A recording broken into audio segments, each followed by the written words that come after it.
Ángeles y demonios. Dan Brown. Capítulo 130. El camarlengo empezó a sentir que el asombro y la adrenalina que le embargaban se disipaban. Cuando los guardias suizos le ayudaron a bajar por la escalera real para dirigirse a la Capilla Sixtina, Carlo Ventresca oyó cánticos en la plaza de San Pedro y supo que las montañas se habían movido. Grazie Dio. Había rezado para tener fuerzas, y Dios se las había concedido. En algunos momentos de duda, Dios le había hablado.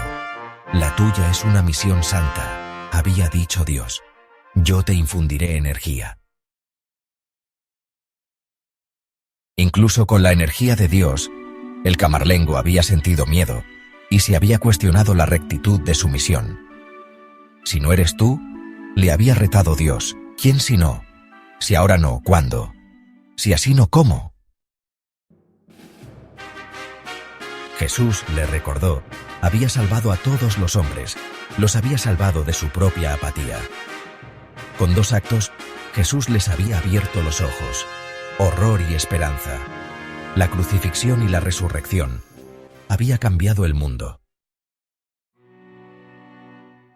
Pero eso sucedió milenios antes. El tiempo había erosionado el milagro, la gente había olvidado, se habían entregado a ídolos falsos, tecnodeidades y milagros de la mente, y los milagros del corazón. El camarlengo había rezado con frecuencia a Dios que le enseñara a devolver la fe a la gente, pero Dios había guardado silencio. No fue hasta el momento de mayor oscuridad del camarlengo que Dios se le apareció. ¡Oh! El horror de aquella noche. El camarlengo aún recordaba que yacía en el suelo, con el camisón desgarrado, arañándose la carne, intentando purgar su alma del dolor provocado por una vil verdad que acababa de saber. «No puede ser», había chillado, pero sabía que era cierto. El engaño le atormentaba como el fuego del infierno. El obispo que le había adoptado, el hombre que había sido como un padre para él, el sacerdote junto al cual se había erguido el camarlengo cuando fue proclamado papa, era un falsario, un vulgar pecador. Había mentido al mundo acerca de un hecho tan traicionero en su esencia que el camarlengo dudaba de que Dios pudiera perdonarle. «¡El juramento!», había chillado el camarlengo al papa. «Ha quebrantado el juramento que hizo a Dios.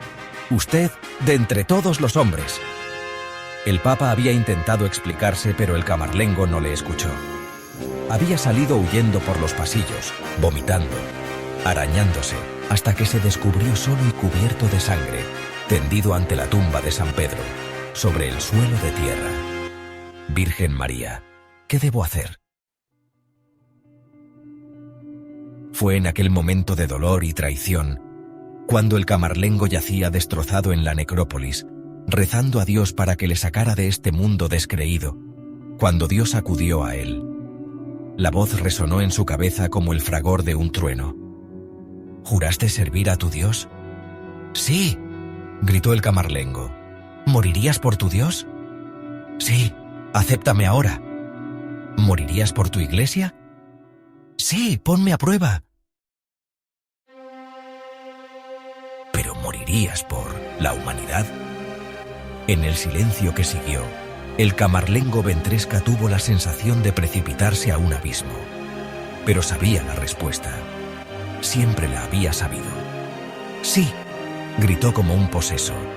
«Moriría por la humanidad, al igual que tu hijo moriría por ella». Horas más tarde, el camarlengo seguía tendido en el suelo, tembloroso. Vio el rostro de su madre.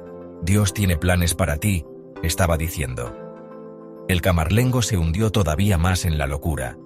Fue entonces cuando Dios volvió a hablarle, esta vez en silencio, pero él comprendió. «Devuélveles la fe. Si yo no, ¿quién? Si ahora no, ¿cuándo?».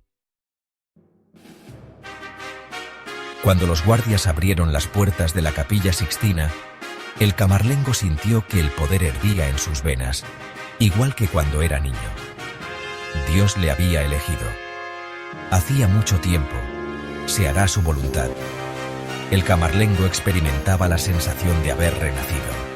Los guardias suizos le habían vendado el pecho, le habían bañado y vestido con una sotana de hilo blanco. También le habían dado una inyección de morfina para la quemadura. El camarlengo se arrepintió de que le hubieran administrado sedantes. Jesús soportó su dolor durante 3 días en la cruz.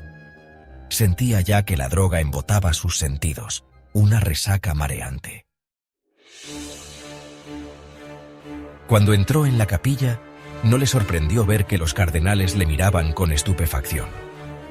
«Sienten el temor de Dios», se recordó. «No de mí, pero de cómo Dios se manifiesta a través de mí». Cuando se dirigió hacia el pasillo central, vio perplejidad en todas las caras.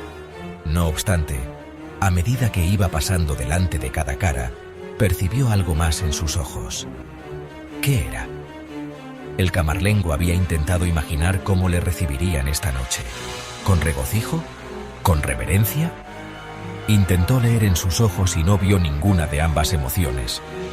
Fue entonces cuando el camarlengo desvió la vista hacia el altar y vio a Robert Langdon.